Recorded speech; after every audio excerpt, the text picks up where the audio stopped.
Hey guys, it's TechGenie reviewing the Sony Xperia U for you today. So here on the side of the Sony Xperia we can see the micro USB charger. The Sony Xperia U comes with a 0.3 megapixel front facing camera, a 5 megapixel rear facing camera, 110 grams, 512 megabits of RAM and a small screen size of only 3.5 inches. So looking at the phone we can see the power button, the volume rocker and a shortcut to the camera. On the left hand side of the phone we've got the micro USB charger. One of the main key features of this phone is the changeable illumination bar at the bottom and the removable cap, which can be changed to suit the colour of the illumination bar. The ease of removability of the back of the phone allows an easy access to the battery and to the SIM card. On the back of the phone we can see the camera flashlight, the camera and the SIM card holder. 1290 mAh battery, the phone can stay charged for almost a day of continual use. However, when you start using more energy draining apps such as games, then the charge does go down. On the phone we can see a very simple lock screen with the Sony Xperia Live wallpaper. Scrolling through, the scrolling is very fluid. The outro, we have a fluid animation into the apps that you can download onto this phone. Unfortunately you can't get too many apps because of the limited amount of storage and it does end up slowing down the phone. Unfortunately the tool center isn't in the notification bar at the top. It does come in under a separate widget which you can control the Bluetooth, Wi-Fi, data connection, etc. So moving on to the media of the phone, we've got the gallery which we open up here and we've got a fluid animation opening up into the photos and the videos.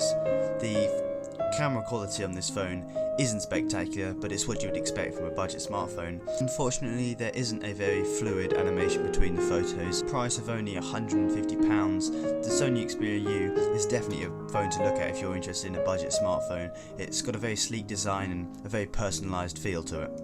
Unsurprisingly, the budget feel to this smartphone doesn't come from the build quality. With a nice clear screen and the matte back, it does feel quite nice in your hand. The main problem comes with the camera and the limitation of the screen size. Opening the FM radio, we're asked to attach some headphones so it can act as an antenna. However, when attaching the headphones I found that it didn't actually do anything. It posed some problems, it just kept the message there. So I don't know how well the FM radio works on this particular phone. The music quality of this phone is remarkably good for the price of the phone. It's got some nice thumbnails which you can scroll between the different types of music you've got. The music can be controlled from the notification center.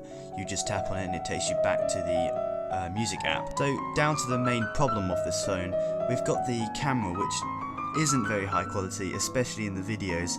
Here we've got filming some oranges and the colour depth and the colour contrast doesn't really show through very well. In terms of playing the video back to yourself, we've got a very smooth volume changing and a very easily accessed pause or play button. So now onto the camera. Girl, you're perfect. You're always worth it, and you deserve it.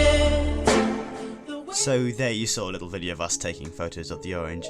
In terms of the speed of the camera taking, it's not incredibly fast, but it's what you'd expect from a quite cheaply priced phone. The flash is incredibly bright, it does its job of filling the area that you're taking the photo of.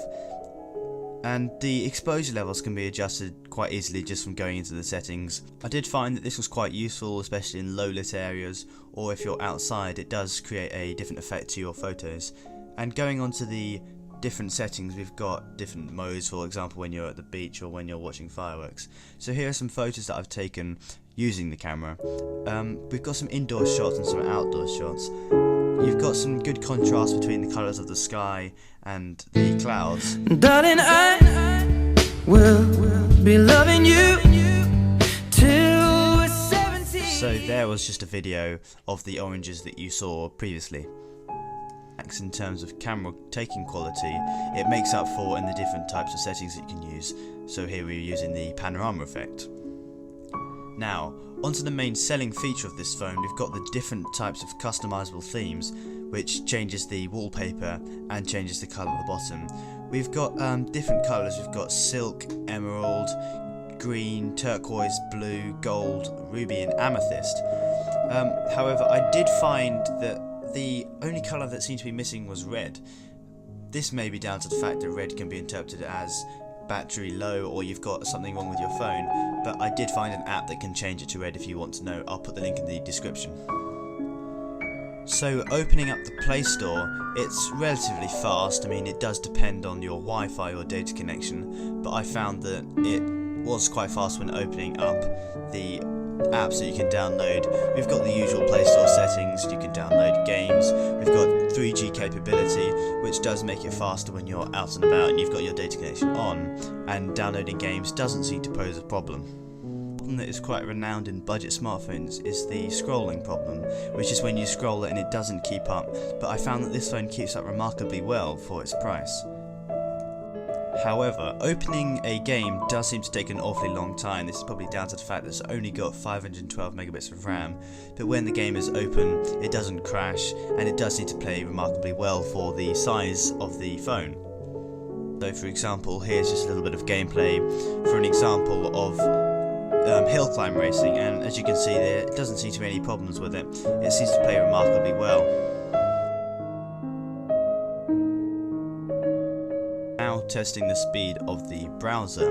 This does quite heavily depend on your Wi-Fi connection or your data connection, but I found at home it took a fair amount of time to open the initial Google homepage, but when opening individual web pages from that, it doesn't seem to take very long. Now, another problem that Sony haven't seemed to correct it is their keyboard problem. It does seem very difficult to type. This may be down to the screen size, seeing as you can cover more than one key at one point, but it doesn't have swipe capability, so I did end up having to download SwiftKey. This is down to personal preference.